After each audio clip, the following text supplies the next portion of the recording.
సాహిత్యానికి సంబంధించినటువంటి వాటి కావడం వల్ల ఈయనకు సంబంధించిన ఎక్కువ ఇన్ఫర్మేషన్ మీకు తెలుగులో దొరకదు. చాలా ఇన్ఫర్మేషన్ మీకు హిందీలో దొరుకుతుంది.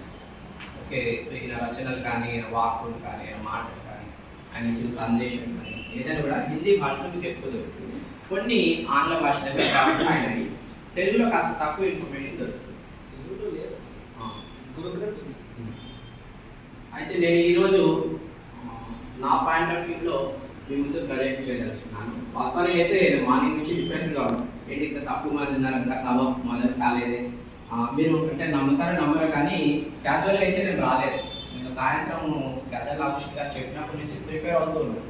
హిందీలో నేను ప్రజెంట్ చేసిన పేపర్ని తెలుగులో తర్జుమా చేస్తున్నాను. నైట్ 2 గంటల పాటు నేను సాయంత్రం 7 నుంచి ప్రిపరేషన్. అంటే గొప్ప కోసం మనం 650 సంవత్సరాల క్రితం సంత్ రవిదాస్ గారు ఉంటారు కదా, వారిని ఈ రోజు కూడా మనం తలుచుకుంటున్నాం.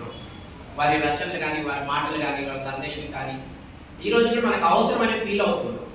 సో రిలవెంట్గా ఫీల్ అవుతున్నాం. అంటే జనరల్గా ఏమంటే క్వశ్చన్ వస్తుంది, 10 ఏళ్ల క్రితం 50 ఏళ్ల క్రితం చనిపోయిన వాళ్ళ గురించి మనం ఏం పట్టించుకోవటం లేదు, మరి 650 సంవత్సరాల క్రితం పుట్టిన వ్యక్తి గురించి మనం ఎందుకు పట్టించుకోవాలి, ఆలోచించాలంటే ఈ కాలానికి అవసరం కాబట్టి.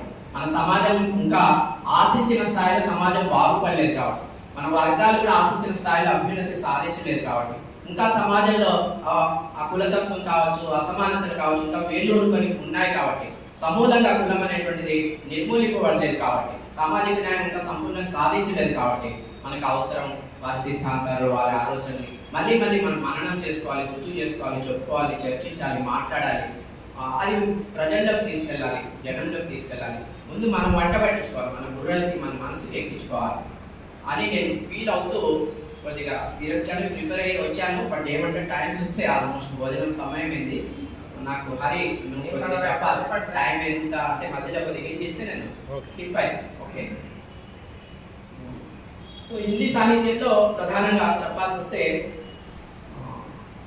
అంటే ఒకవైపు మన భారతదేశ చరిత్ర, మరొకవైపు హిందీ సాహిత్యం, రెండు ప్యారలల్గా మనం తీసుకున్నప్పుడు సో భారతదేశ చరిత్రలో భక్తి ఉద్యమం ఇందాక సార్ ప్రస్తావించారు.